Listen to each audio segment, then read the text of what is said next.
Iyi ni radiyo ijwi ry'Amerika ivugira i Washington DC mu Kinyarwanda no mu Kirundi.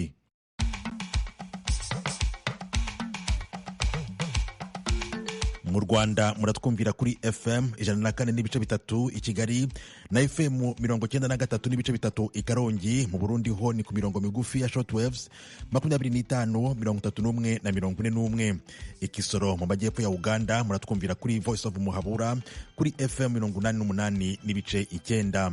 Mwaramutse neza nshuti mwese muduteze amatwi. Ndi Tim Harris ishimwe basuhuza kandi mbahaye ikaze mu makuru yacu y'iki gitondo.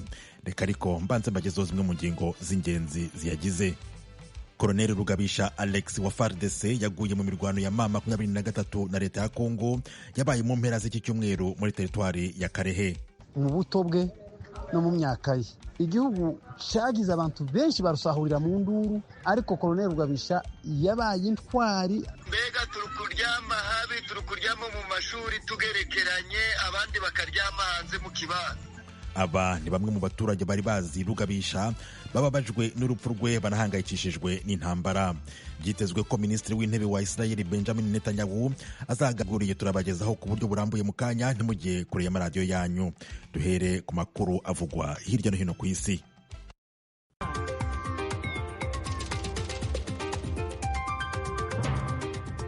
Perezida wa Amerika Donald Trump yavuze ko yategetse ibitero by'indege bya gisirikare byibasira umwe mu bayobozi bakuru b'umutwe w'iterabwoba wa leta ya Kisilamu n'abandi bo muri uwo mutwe muri Somalia. Ibi Donald Trump yabivuze nyuma y'uko hari hashize hafi ukwezi kose inzego z'umutekano z'ahitwa Puntland muri Somalia ziri gutera intambwe zerekeza aho abarwanyi ba leta ya Kisilamu bari. Muri aka gace kitwa Tomsel habereye imirwano ikomeye. Nubwo ku mpande zombi, ni ukuvuga ku ruhande rw'ingabo za leta n'iz'umutwe wita leta ya Kisilamu haguye abantu benshi, ingabo za Puntland zateye intambwe igaragara zifata ahantu henshi hakomeye. Kuri uyu wa gatandatu, Perezida Donald Trump wa Leta Zunze Ubumwe za Amerika yavuze ko yategetse ibitero by'indege bya gisirikare bigamije kwibasira umwe mu bayobozi bakuru b'uyu mutwe w'iterabwoba wa leta ya Kisilamu n'abandi bari kumwe muri uyu mutwe. Minisitiri w'ingabo wa hano muri Amerika Peter Hegseth yavuze ko ari ibitero byakozwe mu misozi ya Golis kandi ko nta baturage bakomeretse. Umutegetsi wo mu biro bya perezida muri Somalia utatangajwe amazina yemeje amakuru y'ibi bitero kandi avuga ko leta ya Somalia yabyishimiye. Leta Zunze Ubumwe za Amerika zagiye zigaba ibitero by'indege muri Somalia mu gihe cy'imyaka myinshi zigamije kurandura imitwe yitwaza intwaro y'intagondwa za Kisilamu. Muri iki cyumweru byitezwe ko Perezida wa Amerika Donald Trump azakira Minisitiri w'Intebe wa Israel Benjamin Netanyahu. Ni urugendo Minisitiri Netanyahu yumvikanisha ko rukomeye cyane, akabishingira ko ari rwo rwa mbere rukozwe rugamije guhuza Perezida Donald Trump n'undi mutegetsi w'ikindi gihugu kuva aho arahiriye kongera kuyobora Amerika muri uku kwezi kwa mbere gushize. I'm leaving for a very important meeting with President Trump in Washington. The fact that this would be President Trump. Ngiye kujya i Washington mu nama y'ingenzi cyane na Perezida Trump. Ni urugendo rugaragaza byinshi kubera ko ariyo nama ya mbere Perezida Trump aba agiranye n'umuyobozi w'ikindi gihugu kuva yakongera kurahirira kuyobora Amerika. Ndatekereza ko ari igihamya gikomeye cy'ubufatanye buri hagati yacu, kandi ni igihamya kigaragaza ko ubucuti bwacu bukomeye. Muri iyi nama tuzasuzuma ibibazo by'ingenzi, ibibazo bikomeye Isiraheli n'akarere kacu bihanganye nabyo, birimo gutsinda Hamas, ibikorwa byo kurekura imbohe zacu zose no guhangana n'umutwe w'iterabwoba wa Irani n'ibiwugize byose. Iyi nama ihuje Minisitiri w'Intebe Benjamin Netanyahu na Perezida Donald Trump iraba igamije gushimangira umubano w'ibi bihugu byombi nyuma yo kutumvikana kwabayeho hagati ya Israel n'ubutegetsi bwa Joe Biden bwacyuye igihe ku bijyanye n'intambara yo muri Gaza. Netanyahu abaye umutegetsi w'ikindi gihugu uhuye na Donald Trump mu gihe agahinge k'intambara y'igihugu cye na Hamas gakomeje, kandi ibiganiro by'iciciro cya kabiri byitezwe gutangira muri iki cyumweru dutangiye. Mbere y'uko Netanyahu ahaguruka ku kibuga cy'indege yagize ati, ibyemezo twafashe birimo ubutwari bw'abasirikare bacu mu ntambara byamaze guhindura isura y'ibihugu byo mu burasirazuba bwo hagati. Benjamin Netanyahu ahanganye n'iteka ryo gufatwa n'urukiko mpuzamahanga mpanabyaha kubera ibirego by'ibyaha byo mu ntambara aregwa muri Gaza.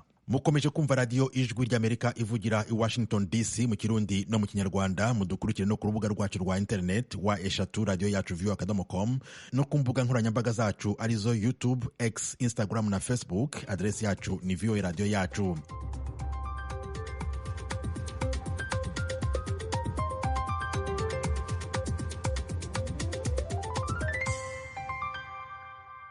Mu makuru avugwa mu karere k'ibiyaga bigari byo muri Afurika, turibanda ku yo muri Kongo, aho ubuyobozi bukuru bw'ingabo z'iki gihugu FARDC bwemeza ko imirwano yabaye kuwa gatandatu, ubwo ni mu mpera z'iki cyumweru, yaguyemo Rugabisha Alexis. Uyu akaba ari umufisiye wari ufite ipeti rya koloneli. Rugabisha yaguye mu mirwano yabereye muri teritwari ya Karehe mu ntara ya Kivu y'Epfo. Iyi nkuru ku buryo burambuye reka tuyibaze mugenzi wacu Vedaste Ngabo. Koloneli Rugabisha Alexis yari umuyobozi wa brigade ya 12 ikorera Nyabibwe ndetse no mu bindi bice bya Kalehe. Itangazo ryashizwe umukono n'umuvugizi w'igisirikare cya Kongo, General Major Ekenge Sylvain, ijwi rya Amerika rifitiye kopi, risobanura ko Koloneli Rugabisha yaguye mu migwano yo kugwanya ingabo z'u Rwanda nawe wafatikanyije mu mutwe wa 23 kuwa gatandatu ahitwa mu Kwinja ho muri teritwari ya Kalehe. General Major Sylvain Ekenge avuga ko Koloneli Rugabisha Alex yishwe afite imbunda ari gusubiza inyuma ingabo z'u Rwanda na 23 za Nyabibwe kugeza hafi ya Minofu. Bamwe mu babanye na Koloneli Alex Rugabisha warawe wiciwe ku rugamba barashima ubutwari bwiwe kuko atigeze yifatikanya na rimwe n'inyeshamba zigwanya leta. Robert Byiringiro n'umwe mu nshuti za hafi cyane za Koloneli Rugabisha ndetse babanye nawe ahantu hatandukanye. Ni umugabo utarashaka kuvugirwamo mu buto bwe no mu myaka ye. Igihugu cyagize abantu benshi barusahurira mu nduru, ariko Koloneli Rugabisha yabaye intwari, abicitegererezo mu bwihe. Rubanda nyamwinshi basa nawe baryaga amafaranga yo kugambanira ubwoko n'igihugu, ariko iwahagarara hagati nk'umugabo kugeza ku rugamba atabarukiyemo. Rugabisha arapfuye, ariko Kongo ntipfuye, iracyasigaranye abandi banyekongo basa nayo bazarwanirira Kongo, bagishaka guhesha Kongo agaciro.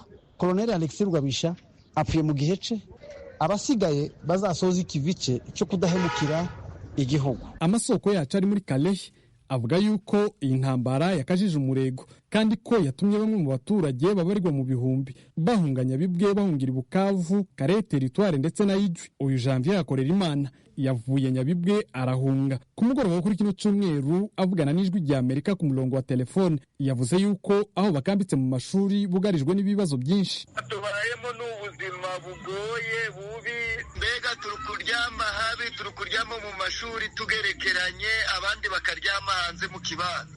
Amazi ndayo, imiti ndayo, mbega ndavuriro, mbega tumeze nabi, ndagasabuni, ndabantu bari kutwitaho hano turi. Nizeyimana Freddy n'umwe mu bashingantahe wo muri Kalehe nawe yavuganye n'ijwi rya Amerika, avuga ko impande zose zigwana zari zikwiriye kugira abaturage bahunga impuhwe.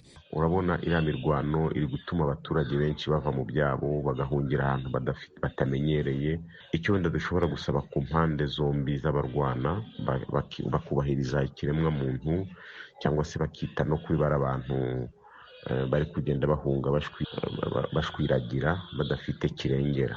Tugasaba kugira ngo n'abagira neza bashobora kwitanga bakaza kuba bafata mu ntege, kuko bari kugenda bahunga benshi batagira icyerekezo gifatika, kandi abenshi baje n'ahantu batanazi. Iyi ntambara iri mu ntara ya Kivu y'Epfo kandi yatumye bamwe mu baturage bo mu mujyi wa Bukavu na Uvira bashaka ibyangombwa by'inzira ku bwinshi, kuko bamwe muri bo hari abari guhungira Bujumbura mu Burundi. Kuwa gatanu inama y'abaminisitiri bo mu ntara ya Kivu y'Epfo yari iyobowe na Guverineri Jean-Jacques Purusi yavuze ko ingabo z'igihugu ziri kwitwara neza kandi ko ziri gukora ibishoboka byose ngo zisubize inyuma ibitero. Vedaste Ngabo, ijwi rya Amerika, Uvira. Urakoze Ngabo. Tugume n'ubundi aha muri Kongo, aho nyuma y'icyumweru kimwe umutwe wa M23 ufashe umujyi wa Goma, abantu benshi bongeye kugaragara ku nsengero na kiliziya zo muri uyu mujyi. Iki nicyo cyumweru cya mbere abakristo babashije guteranira hamwe basenga nyuma y'uko M23 itangiye kugenzura umujyi wa Goma. Nubwo ahigoma hagaragara ko hatuje kandi abantu batangiye gusohoka, haracyari umwuka w'intambara bivugwa ko yakwaguka ikaba intambara y'akarere. mu mpera z'iki cyumweru turangije perezida w'u Burundi Evariste Ndayishimiye yabikomojeho avuga ko ibintu nibikomeza gutya intambara ibera mu burasirazuba bwa Kongo izakwiragira mu karere kose, aho yagize ati ntabwo ari mu Burundi gusa, muri Tanzania, Uganda cyangwa muri Kenya, ahubwo ni akarere kose kandi ibi bizaba ari akaga. Mu gihe perezida Ndayishimiye yavugaga ibi, ibigo byo mu nzego z'ubuzima ku mugabane nabyo byatanze umuburo ko intambara iramutse yagutse igafata akarere kose habaho akaga gakomeye k'indwara zakwaduka zirimo n'iz'ibyorezo. Umuryango w'abibumbye ONU watangaje ko aho M23 ifatiye umujyi wa Goma, umutwe wakomeje kumvikana nk'ushyigikiwe n'u Rwanda ariko rutabyemera, ubu abantu bagera kuri 700 aribo bamaze gupfa mu gihe abagera ku 2800 bo bakomeretse. Hagati aho abayobozi b'uyu mutwe wa M23 barimo Corneille Nangaa, Bertrand Bisimwa bagaragaye mu mujyi wa Goma mu mpera z'iki cyumweru, aho bari bashagawe n'abaturage bari mu bikorwa by'isuku. Corneille Nangaa yagaragaye afite imyeyo, akubura, ayora n'ibishingwe. Uyu Nangaa mu kiganiro aherutse kujyana n'abanyamakuru Goma yavuze ko badateze kuzava muri uyu mujyi bafashe, kuko ubu bari kwagura agace bafashe berekeza no muri Kivu y'Epfo. Aha muri Kongo kandi Minisiteri y'Ubuzima yatangaje kuri uyu wa gatandatu ko kugeza ku itariki ya 30 y'uku kwezi gushize kwa mbere hari imirambo 773 mu buruhukiro bw'ibitaro byo mu mujyi wa Goma no mu bindi biri mu nkengero zawo. Ni nyuma y'igitero cy'umutwe wa M23. Iyi nkuru ku buryo burambuye turagezwaho na Eugenia Mukankusi. Iyi minisiteri iravuga ko ibyo byumba by'uburuhukiro byarengewe n'imirambo kandi ko hari n'indi myinshi iri ku mihanda. Yongeyeho ko hagati y'itariki ya 26 n'iya 30 y'ukwezi kwa mbere habarwaga inkomere 2880. Ku wa kabiri inyeshyamba za M23 zafashe Goma, umujyi munini wa Kongo n'umurwa mukuru w'intara ya Kivu ya ruguru, akarere gakize ku mabuye y'agaciro harimo zahabu na koruta.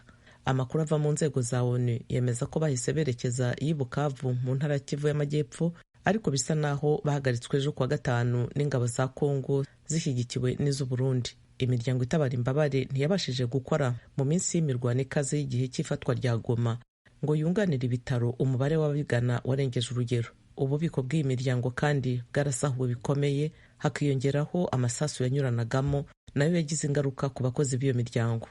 Abaganga batagira imipaka kuri uyu wa gatanu bavuze ko basigaranye imiti mike gusa kandi ko bahagaritse gufasha abantu mu nkambi z'abateshejwe ibyabo. Porogaramu ya ONU yita ku biribwa PAM nayo yahungishije abakozi bayo kandi yabaye ihagaritse ibikorwa byayo. Minisiteri y'Ubuzima ya Kongo yavuze ko kubera impungenge z'umutekano ziyibuza kugera mu bice by'umujyi, hari ikibazo cy'ibura ry'ibikoresho byo mu buvuzi, imodoka zitwara indembe n'imifuka yo gushyiramo imirambo. Ingabo z'amahoro z'umuryango w'abibumbye zimaze muri Kongo imyaka 26 zumvikana nk'izimaze kurambirana, aho abanyekongo ubwabo bahora bibaza icyo zimaze kuko nta mutekano bafite. Iby'iyi nkuru reka tubibaze Thomas Kamirindi. Ingabo za Loni zageze muri Repubulika ya Demokarasi ya Kongo bwa mbere mu 1999 zitwa MONUC. MONUC yahinduye izina mu 2010 ifite abakozi 24,983 bagizwe n'abasirikare n'abapolisi mpuzamahanga 20,586, abasivile mpuzamahanga, abasivile b'abanyekongo n'abakorerabushake mpuzamahanga ba Loni. Mu 2010 rero MONUC yahinduye izina yitwa MONUSCO. Kugera mu kwezi kwa 10 2024 MONUSCO yari ifite abakozi 13,971 barimo abasirikare mpuzamahanga 10,183. MONUSCO ifite ingengo y'imari ya buri mwaka irenga amadolari miliyari 1 na miliyoni 123. Muri make byibura amadolari miliyari 1 niyo Loni ikoresha mu butumwa bwayo bw'amahoro muri Repubulika ya Demokarasi ya Kongo buri mwaka. Bivuze rero ko muri iyi myaka 26 ingabo za Loni zimaze muri Kongo zakoresheje amadolari arenga miliyari 26. Hagati aho zapfushije n'abantu 445, abasirikare, abapolisi n'abasivili bose hamwe. Abahanga rero baribaza niba izi ngabo za Loni zidakwiye gutaha. Urugero ni Profeseri Kizito Sabala, yigisha ibya diplomasi n'umubano mpuzamahanga muri kaminuza y'i Nairobi, University of Nairobi muri Kenya. I think the calls for its withdrawal will intensify. Ndibwira ko abantu bagiye gusaba ko MONUSCO ikwiye gutaha bazagenda biyongera. Buri wese azagera aho yumva ko yarengeje igihe ko ikwiye kuva muri Kongo. Abanyekongo nabo ubwabo bibaza icyo MONUSCO igikora mu gihugu cyabo. Ni nka Philippe Unji, n'umwe mu bagize inteko ishinga amategeko y'intara ya Kivu y'Epfo n'umuyoboke w'ishyaka AFDC, bishatse kuvuga Alliance des Forces Démocratiques du Congo, umwe mu mitwe ya politiki igize urugaga rufatanyije ubutegetsi na President Felix Tshisekedi. Mimi nadhani wako wapo wamesaidia kukingia raia, lakini haitoshi. Sinshidikanya ko ingabo z'amahoro za ONU zagize uruhare mu bikorwa by'umutekano w'abasivili, ariko ntibihagije. Dutegereje kureba icyo ONU izakora. Nicyo kizatwereka niba bakunda Afurika na Repubulika ya Demokarasi ya Kongo. Turakurikira ibyo barimo au kama wanapenda Kongo, sababu na ni hapo na sisi tunachungua, tunawaangalia. Guverinoma ya Kongo nayo yasabye ko MONUSCO itaha. Manda ya nyuma Loni yahaye izi ngabo zayo muri Kongo izarangira ku itariki ya 20 y'ukwa 12 k'uyu mwaka w'2025. Ariko kuri Vivian Van Der Pere, umuyobozi mukuru wungirije wa MONUSCO, baracyakenewe nk'uko yabivugiye mu nteko ya Loni ishinzwe umutekano ku isi.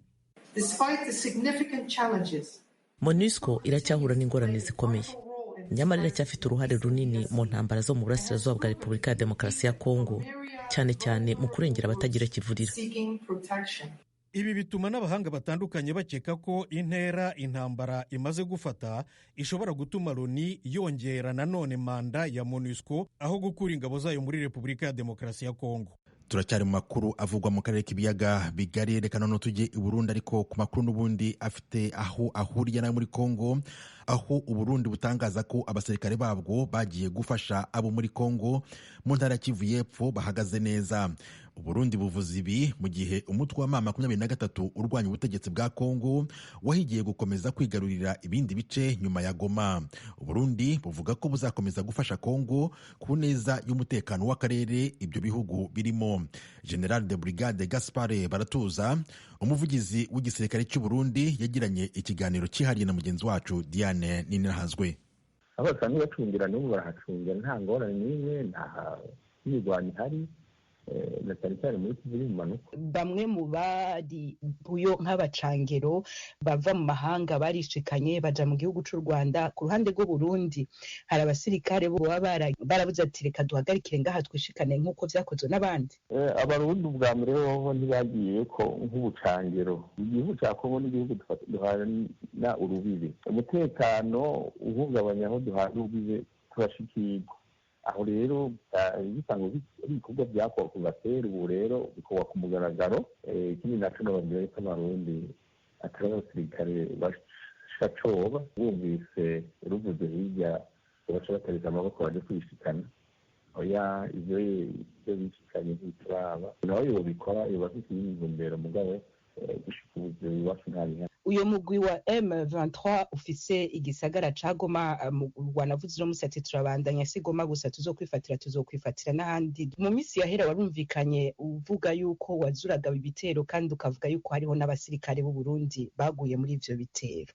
Abo barabiguyemwo ibitigiri vya nyuma mwashoboye kumenya muri ivyo bitero bingana gute? Mu bisanzwe umuntu atanga icegeranyo c'ivyo yakoze ku ruhande rwiwe. Utanguye gutanga ibiharuro by'ibyo ubundi mwariko murahangana kumbure yatakaje, ibi muvyo twize niba twize ku mashuri amwe ya gisirikare. Ni ukuvuga rero ubu hariho iyindi ntambara yadutse hambavu y'intambara y'amasasu n'intambara y'ururimi ya propaganda. Abakozi igitigiri cy'iwacu naco twebwe turafite imwe tubitanga n'abo tubiha, ntidukunda kubigira ku maradiyo. Hari nk'umusirikare yitavye Imana, tubibwira umuryango, ariko hari iyo miryango nyene igaruka ikavuga ngo ayo makuru ntayo bamenyeshwa. Hari igishika umusirikare akitaba Imana, haba ngaha mu gihugu cy'iwacu, haba aho yarungitswe mu bikorwa Somalia, Kongo, Centrafrique, eka hari hose barabimenyesha umuryango. neza cyane kandi n'ubu yitabye Imana uburyo bwose bushoboka barabukora kugira ngo ikiziga gitahukanwe bamuhambane bamufungane iteka. Mu minsi yahera ijwi rya Amerika ryari ryabajije igisirikare c'u Burundi amakuru avugwa ku basirikare baba bagwariye ku bitaro vy'abasirikare mu Kamenge. Duhabwa isango yuko tuzomenya amakuru mu minsi iri imbere. Mwasanze vyifashe gute? Hari abasirikare bariko bavurirwa muri ivyo bitaro bangana gute? Abamvuga ni abo vyavuze ko bari bakomerekeye muri Repubulika ya Demokarasi ya Kongo kandi bakaba boba bari benshi. Bwa mbere ibitaro by'abasirikare ni ibitaro by'abasirikare bivura abasirikare. Kuba boba hari uwo yabonye abasirikare bombure barenga canke igitwigiri kitari gito ibintu bisanzwe, ahubwo iyo babona nko kuri Prince Jean Charles cyangwa wa Karede cyangwa mu bindi bitaro aho ni byari kuba ibidasanzwe. Kubona rero abasirikare bivuza ku bitaro bya gisirikare atari bake, ibyo ni ibintu bisanzwe. Ushobora kuza abarwayi malariya, abarwayi indwara canke abakomeretse barimo, kuko nk'uko nabivuze iyo uri ku rugamba ugatera n'amashuri gukomereka barabaho, n'abitaba Imana bakabaho, abagiye aho baca kugira ngo batunganye. Ndetse no mu gihugu ca Somalia hariho abakomerekera baza rero n'abakomerekeye no haho hafi hari hamaze iminsi imirwano n'ibitero tugana n'umwaka akomereka sinoreka kuvuga yuko bitabayeho, n'abitaba Imana barabaye. Rero mu gato k'umwuka bidasanzwe ni ibisanzwe kandi bitigiri umurengero namba na gato bitigiri abatsina baruye ibyo sinavuga yuko ari umurengero mugabo bariho bamaze kurenga 5, 6, 8. Reka noneho dufate akaruhuko gato k'amakuru y'ibijyanye n'iby'intambara maze tujye muri siporo, kuko hari benshi bakeneye no kumva amakuru y'ubuzima butari intambara. Duhereye i Burundi mu mukino w'intoki wa volleyball yo ku Musenyi, aho uri gutera intambwe ikomeye, ibyemezwa n'abatoza bawo ndetse n'abakinnyi. Gutera imbere k'uyu mukino kwatewe ahanini nuko kuva muri 2023 Uburundi bwagiye bwakira imikino mpuzamahanga. Ni inkuru twateguriwe na Desire Hatongimana. Ku nkengera z'ikiyaga Tanganyika niho urwo rukino rwa beach volleyball rukinirwa. Abakobwa n'abahungu niho bahurira burindwi bimenyereza canke bakina amahiganwa. Mu mwaka wa 2023 no mwaka wa 2024 habera inkino za World Beach Pro Tour, ihiganwa ry'isi yose. Mu mwaka wa 2023 hitabiriye ibihugu 9, mu mwaka wa 2024 hitabiriye ibihugu 11 n'inkino nyinshi z'akarere ka gatanu. Charles Niyongabo ari mu batanguje urwo rukino mu Burundi, akaba n'umumenyereza w'urwo rukino mu mugwi serukiragihugu, aremeza ko beach volleyball igeze ku ntambwe ishimishije. Beach volleyball ngaha mu gihugu cacu ihagaze neza muri iyi minsi. Kuva mu myaka 2022 hari akarusho kadasanzwe. Twarashoboye kubona na twebwe turetse ivy'amakompetition ngena bategura ibibuga, bategura ibintu vy'amadministration vy'ibita amaVS vyose, ngena barujisira abakinyi. Nk'icose ni ikintu gikomeye cyane ku baorganisateur aba technique canke aba administratif. Twari mu kintu bitari bike cyane gose, kandi twashoboye no kuca turonka ibikoresho bimwe twari tutari dufise vyo gukoresha amakompetition ku rwego mpuzamakungu. Ivyo Niyongabo ashikiriza biremezwa na Ikengurukiye Emmanuel, umukinyi wa beach volleyball, akaba ari nabaserukira abakina urwo rukino mu Burundi bwose. Intambwe volleyball igeze ko yo ku mucanga yashimishije cyane, kuko tubi nk'abakinyi turabona ukungene abakinyi dukina bo hanze bari kumbure mu migwi itandukanye yo hanze, kungene bitwara mu kibuga tukanakina nabo, tukabona yuko kumbure hari ivyinshi vyo gukosora mugabo kandi natwe twisunga mu myimenyerezo dusanzwe dukora. Ego volleyball rero yo ku mucanga iri ku rugero rushimishije cyane. Naho urwo rukino ruriko ruratera imbere, Niyongabo bavuga ko hari ibikwiye gukorwa kugira babandanye batera imbere. Bwa mbere no kugira ama-école yo beach volley, guhera mu bana tugira ama-competition ku manivo yose y'imyaka, tugira ama-entraînement, tubona n'ama-competition ku nzego zose, tuvuge ku myaka yose. Abakina volleyball rya batandatu bagatora soit tukine beach volley cyangwa ukine volley batandatu, kuko msa niho twoca tubona yuko tugira ama-competition bitworoheye kila mwaka. Hama umuntu hari mu kintu kimwe ntaje hirya ntatambikize ngo yuko bica bimugora, kuko haraho baca mukenera muri volleyball ya batandatu, iyo no kwita volleyball indoor, hamakena muri beach volley. Uva muri ico gihe umukinyi ntabagitekanye ntabakira hamwe. Nayo Ndayikengurukiye Emmanuel asaba abarongoye urwo rukino n'abarongoye igihugu kubama hafi haba mu mimenyerezo canke mu mahiganwa. Ni uko bodutera intege bakadushigikira bashyiremo ingufu kugira ngo imyimenyerezo y'abakinyi mu gihe tworindira ngo muri 2028 bari tubandanye twimenyereza ngo dushobore guparticipa muri Jeux Olympiques n'ivyokunda. Twe natwe vision dufise ni uko 2028 yogera Jeux Olympiques twayiteguriye neza. Nico twosaba leta ni uko bodutera intege kadufasha na cyane ku kijanye n'imyimenyerezo ntituyihagarike tugume tuyikora. Ico naco bigasaba ngo kumbure agashiruka ute k'umukinyi icyo ashobora gufata heje kwimenyereza n'ibindi nyene umukinyi aba akeneye ibikoresho n'iki kugira ngo umukinyi ashobore gutera imbere.